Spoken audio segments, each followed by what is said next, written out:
Welcome back, everyone. We're diving into something pretty profound today. We're going to be exploring the idea of tawakkul. Tawakal. Yeah, trust and reliance upon Allah. And to guide us, we'll be looking at, this is an excerpt from a lecture Okay. by Tahir Wyatt. All right. It's on the YouTube channel, the QRI. So get ready. We're gonna discover what tawakkul really means, how it plays out in our daily lives, Yeah. and maybe even uncover some aha moments along the way. It's a concept that resonates deeply even beyond, our purely religious context. I'm looking forward to kind of unpacking it with you. Yeah, me too. And right off the bat, the lecture kind of dives into how central tawakkul is within Islam. Um, it's not just a nice idea to have. It's presented as like, a core part of having true faith, like what's called iman, Yeah. iman in Arabic. Yeah. And what really struck me was the emphasis on the heart. Islam places a huge value on the sincerity of our beliefs. Right. And it seems like tawakkul is really at the heart of that. It really makes you think because it's not just about going through the motions outwardly. It's about cultivating that inner state of trust. Absolutely. Yeah. And I think that resonates with everyone, whether you're a person of faith or not. I mean, everyone grapples with these questions of trust and where we place our reliance. Right. And thinking about those big questions, I think, is a good way for us to connect with this concept of tawakkul. So true. So the lecture doesn't just leave us hanging with like, a vague idea of what this is. Yeah. It actually gives us like some solid definitions to work with. Yeah. We hear from Imam Ahad, who is a highly respected scholar, Okay. defining tawakkul as entrusting all of your affairs to Allah with absolute reliance on him. Okay. Then Ibn Rajab, another prominent, figure, he describes it as the heart completely depending upon Allah Okay. for all benefit and protection, both in this life and the next. So we're getting like two kind of slightly different ways of putting it, but the underlying meaning is like super consistent, right? Right. Absolutely. It's about this surrendering, this trusting in something bigger than ourselves. Yeah. And I love the analogy that's used in the lecture. Cooking a nice meal once in a blue moon doesn't all of a sudden make you a chef. Exactly. And it highlights that tawakkul isn't just about like these sporadic actions or displays of faith. It's about a constant state of being. It's about like a deep-rooted trust Yeah. that permeates every aspect of life. So like it's a lifestyle. Yeah. It's not just something you do on the weekends. Right. Right. Exactly. Now the lecture takes us deeper Okay. by breaking down tawakkul into three components. Mm. And this is based on the work of Ibn Qayyim. Okay. And this is where things start to get really practical because these three components almost act like a framework Okay. for how to live tawakkul. Okay. Not just to think about it abstractly, but like how do we put this into practice? I like it. Right. So the first component is called tafweed, which translates to resignation. Resignation. But we're not talking about resignation like I'm giving up. Right. Right. Not at all. So what are we talking about? It's more about surrendering our will to Allah's plan, Okay. accepting his decree, Oh. even when things don't go as we expect. Right. Understanding that his wisdom, goes far beyond our own. And this is where the story of Hajra comes in. Okay. Really powerful illustration of what tafweed looks like in action. Okay. For those who might not be familiar, Hajra was the wife of Prophet Abraham. Yes. And the lecture talks about how, they were commanded by Allah to leave her and their son Ismail Right. alone in the desert of Mecca. Imagine being in that situation. You're a mother. Yeah. You have a child In the middle of nowhere. in the middle of nowhere. No supplies. Yeah. And no clear indication of what's to come. Right. And, she asked Abraham, did Allah command this?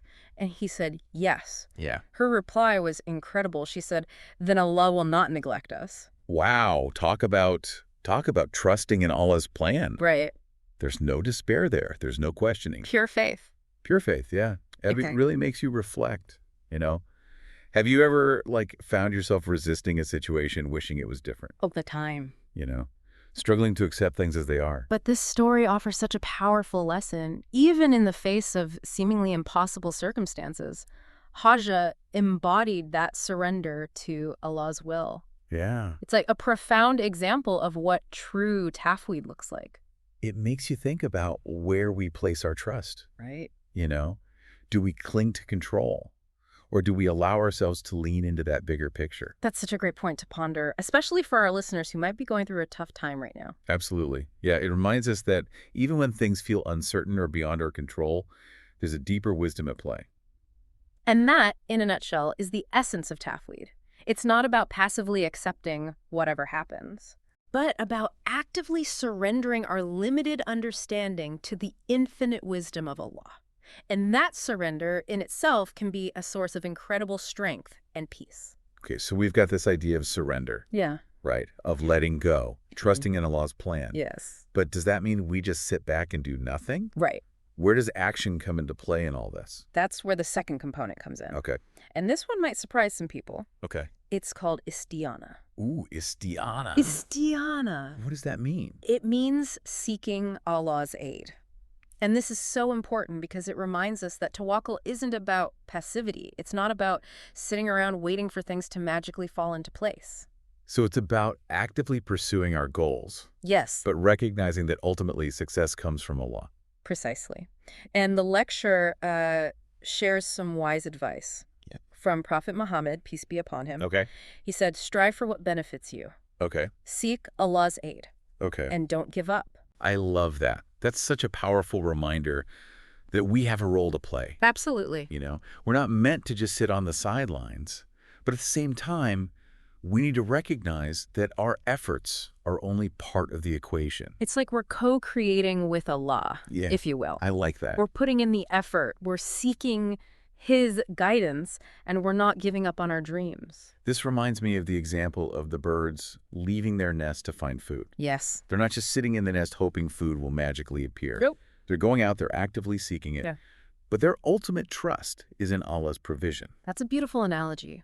We engage the means, we work towards our goals, but our hearts remain anchored in the belief that Allah is the ultimate provider. It's about finding that balance between striving and surrendering. So for our listeners out there, think about like a goal you're working towards right now. How can you strengthen your reliance on Allah throughout this whole process? It's an invitation to really examine our intentions. Are we doing things purely for, worldly gain? Or are we aligning our efforts with Allah's guidance? Right. Are we seeking His help along the way? That's such a profound question, and it gets to the heart of what istiana is all about. It does. And it leads us nicely into the third component of tawakkul, which is perhaps the most challenging, but also the most rewarding. Ooh, I'm on the edge of my seat. Tell me more. It's called ridha. Rita. Ridha, Okay. which means contentment. Contentment.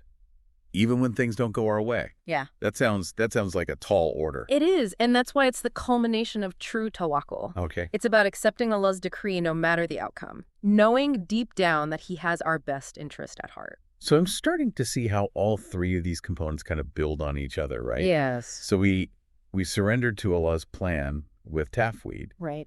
We actively seek His aid with istiana. Yes. And then we arrive at Ridha, this place of acceptance and peace. Exactly. And the lecture highlights this beautifully by sharing a dua, a supplication, Okay. from Prophet Muhammad, peace be upon him, Okay. where he asks for contentment after Allah's decree. Wow. It's a recognition that true peace comes from aligning our will with the divine will.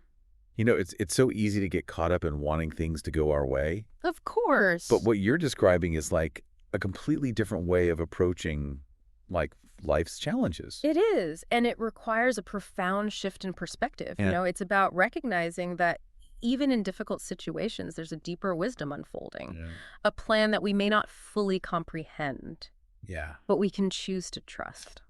So thinking about, our listeners, Yeah. I imagine some people might be going through like job loss, health issues, Mm. all kinds of trials.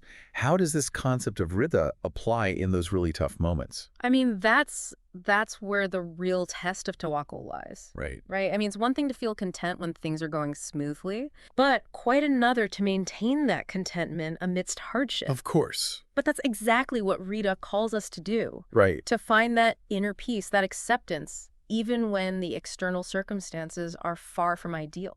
So it's not about like denying the difficulty Right. or pretending everything's fine. It's about finding that place of trust, I guess, Yes. within ourselves, Yes. even when things around us are falling apart. Exactly. And that trust doesn't come easily. Right. It requires a conscious effort to cultivate it, Okay. to nurture it. Remember that the lecture's emphasis on having good thoughts about Allah. Yeah. That's crucial here. Yeah. If we believe that He is all-knowing, all-powerful, and all-merciful, Right. then even in our darkest moments, we can find solace in knowing that He is with us, Right. guiding us, and ultimately wanting what's best for us. It's like that analogy the lecture used Yeah. about trusting the promise of a wealthy person to provide for you. Right. If someone with immense resources made you a promise, wouldn't you believe them? Right. Now imagine the infinite power and mercy of Allah.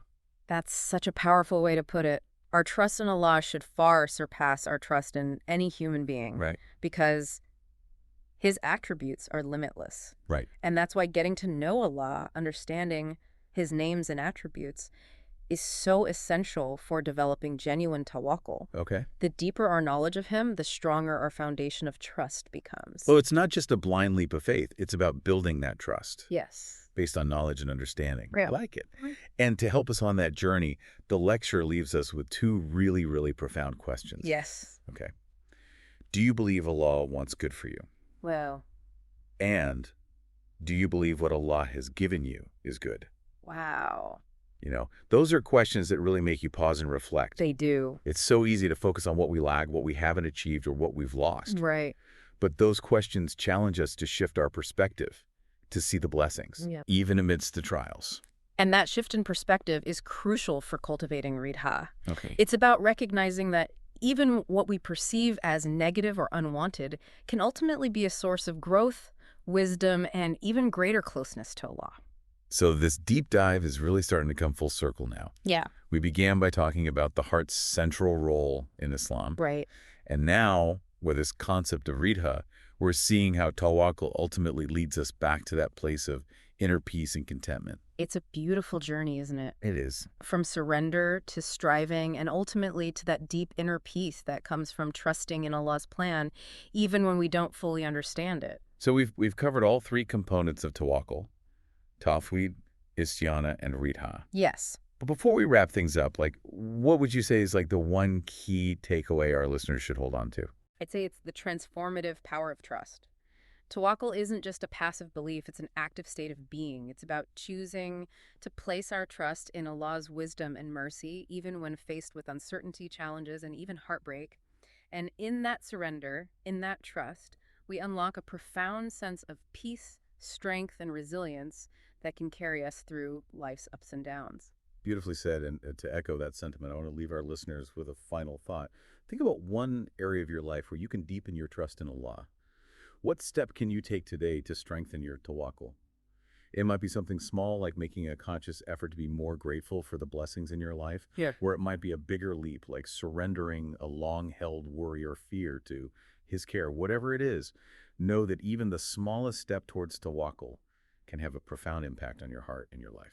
And if you're feeling inspired to delve deeper into this topic, I highly recommend checking out Tahir Wyatt's full lecture. It's a treasure trove of wisdom and practical guidance that can help you further cultivate this beautiful concept of tawakkul in your own life. Thank you for joining us on this incredible deep dive. Until next time, may your hearts be filled with the peace and strength that comes from placing your trust in Allah, the most trustworthy. May your hearts be filled with peace and your steps guided by unwavering trust in Allah.